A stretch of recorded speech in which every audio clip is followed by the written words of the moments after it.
Many believe that the romantic days of sail are gone, the days of wooden ships and iron men. But the same salty instinct that made America famed for her clipper ships is alive today, in small ships, of course, but no less salty. The art of sailing is not lost, but is a vastly improved art.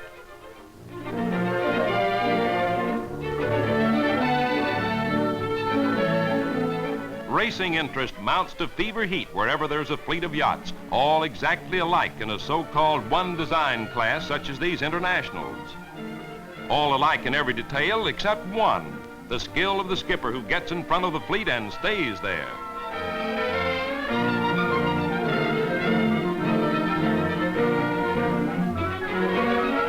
Another popular class, the Atlantics, come downwind with spinnakers.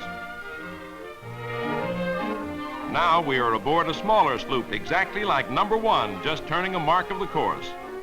Number 17 gets around ahead of us, and we drive hard to reach the buoy. The lee rail is buried, and we're going through the water like a motorboat. Another competitor threatens to catch up. Here's number 17, close to leeward. Excitement and thrills are crowded into every minute in this sort of racing for the spectators and for the sailors who test their skill and knowledge. There's a boat we're trying to catch and fighting for every fraction of speed. We can't win, but we've had fun. Down around Australia, they go in for racing dinghies with so much sail, it takes a lot of skill to keep them from capsizing. In almost every race, one of them imitates a submarine. Only an expert crew finishes a race, and even off before the wind with spinnaker set, they can roll over. There's never a dull moment in these boats.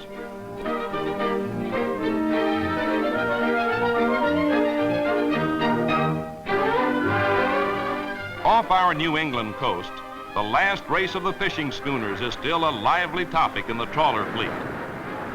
The Gertrude L. Thibault of Gloucester and the Blue Nose of Canada fight it out for the Codfish Championship. They drive the big schooners, and they go like racing yachts. There's the Thibault coming up astern. Her crew is setting a big fisherman's staysail. They'd willingly blow the sticks out of her to win. Down in Florida, they have a novel sport. Yes, there's sailboats on wheels, lined up for a race, and they're off with pushing permitted at the start. Now they're really moving at a fair turn of speed. That peaceful sleeper better look out. Oops, never touched him. He's coming back to try it again. Now he's awake. The sand yachts really can go. It takes driving skill and sailing know-how, or this is what can happen.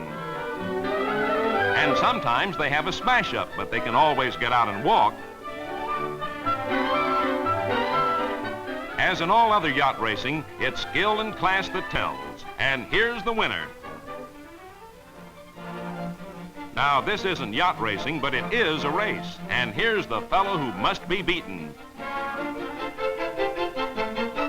These boys don't have to be told that it's time to get ashore, and fast.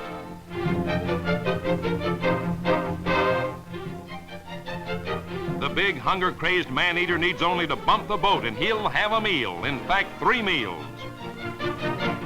They're expert at sculling, a trick with an oar that many boatmen never learn. And the swish of the blade in the water is the only thing that makes the monster hold off his attack. Now they're close. And they make it just in time.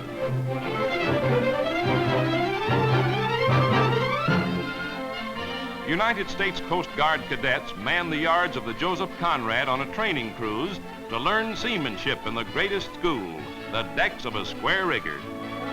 Originally a Danish training ship and then a private yacht, the Conrad is rigged with single topsail crossing 3 royals.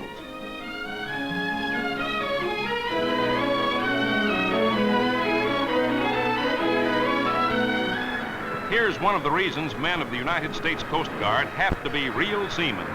In fair weather or foul, a motor surf boat must get out to isolated Tillamook Rock on the Oregon coast to relieve the lighthouse keepers or bring supplies.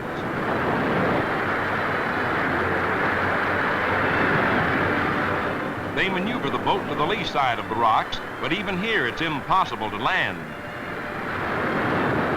So a breeches buoy is lowered, and the man is lifted up to the top of the cliff, high above the sea.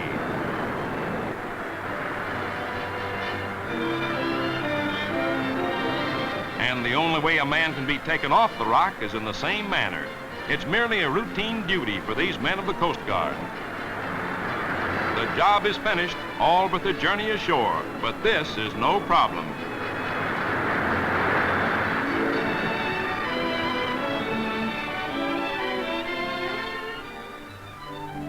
Florida again, and one of the big midwinter yachting events is the race for cruising Windjammers from St. Petersburg to Havana. Here they are soon after the start, strung out down the Florida west coast. Where the Spanish buccaneers sailed, these modern yachtsmen could show them plenty, not only in speed, but in every seagoing science. Navigation is important in these races, as well as the use of every kite in the sail locker that spars and rigging will carry. There's a playful pair of porpoises that seem to regard the white-winged yacht as a friendly companion, and they swim under the balloon jib for miles.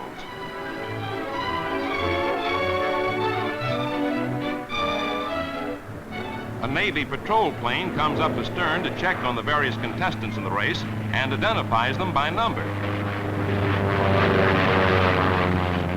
He'll be the only one to know who's ahead. One of the yawls is seen from a passing motor yacht. Here's a yawl with a big reaching jib and mizzen staysail pulling her toward Havana as if all the girls in Cuba had her tow line.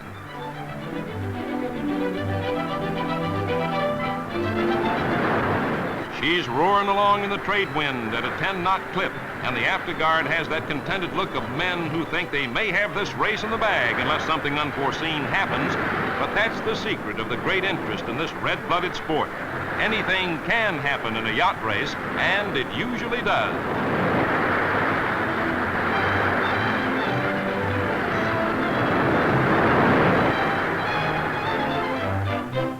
Havana isn't far away now. Like a ghost of a long forgotten day, a graceful square rigger passes her modern sisters of sail. There's a steamer coming from Havana is looming ahead. Morro Castle, the finish of the race, and of what importance is it now who wins? It's been a glorious sail for every Corinthian in the fleet. No wonder America is a great sea power, with so many enthusiasts of sun, sea, and sail.